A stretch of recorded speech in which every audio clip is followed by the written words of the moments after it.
Today we're making whole grain banana bread. We're using a cup of whole wheat flour along with a cup of all-purpose flour. And that combination gives this banana bread the best texture that I've ever seen in a banana bread.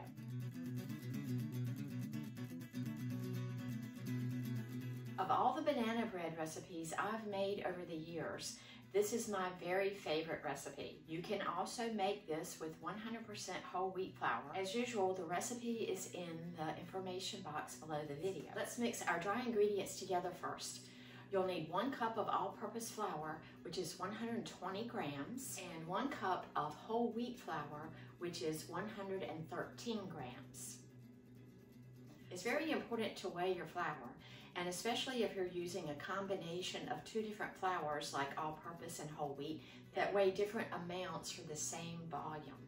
We whisk our flour together with our leavening agents, which include 1 teaspoon of baking soda, 1/2 teaspoon of baking powder, and 3/4 teaspoon of table salt.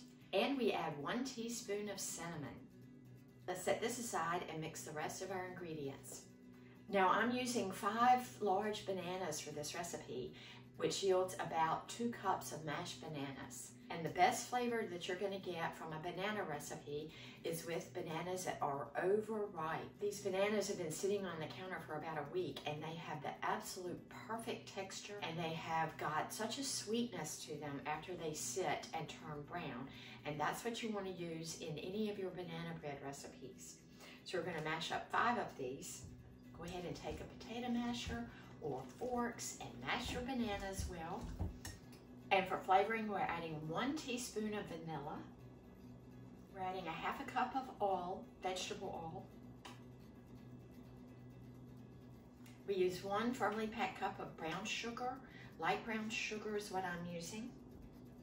And 2 eggs. I just break up the eggs a bit and swirl this around with my potato masher.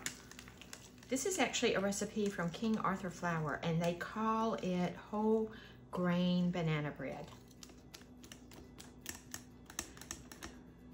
Now we just add our dry ingredients. If you want to use all whole wheat flour, you would still use 2 cups in total, but remember the whole wheat weighs 113 grams, so you would use 226 grams of whole wheat flour. Banana bread is a quick bread. It doesn't have yeast, so it's not considered a yeast bread. And all quick bread batters are the same thing as a muffin batter. So you could certainly make banana muffins with this batter, and this yields about 15 muffins. One of the things I love about banana bread is using add-ins. Many people use some nuts and make it a banana nut bread. So you could add 1/2 cup of some chopped walnuts or pecans, or you could add a cup of some chocolate chips or some dried fruit. What I like to add in is peanut butter chips. I know so many people that love peanut butter and banana sandwiches for breakfast. And I always think when I make banana bread, peanut butter, banana sandwich. So why not add peanut butter chips? I'm just gonna stir in a cup of peanut butter chips. All of the add-ins are totally optional, and you could use a combination, maybe 1/2 cup of coconut and 1/2 cup of nuts, 1 cup of chocolate chips, 1/2 cup of dried cranberries, or just simply make plain banana bread.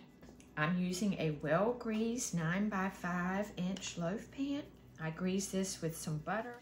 This is going into a 350-degree oven on the center rack for 60 to 75 minutes. If you're baking in a glass loaf pan, you'll want to reduce the temperature to 325 degrees. This batter makes 15 muffins, and you would cook them for about 20 to 25 minutes. Now, I believe this is done.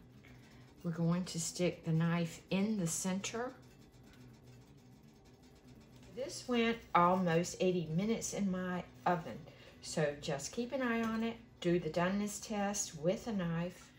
Our banana bread's cooled for 10 minutes in the pan, so let's turn this out. Oh, it cooked beautifully.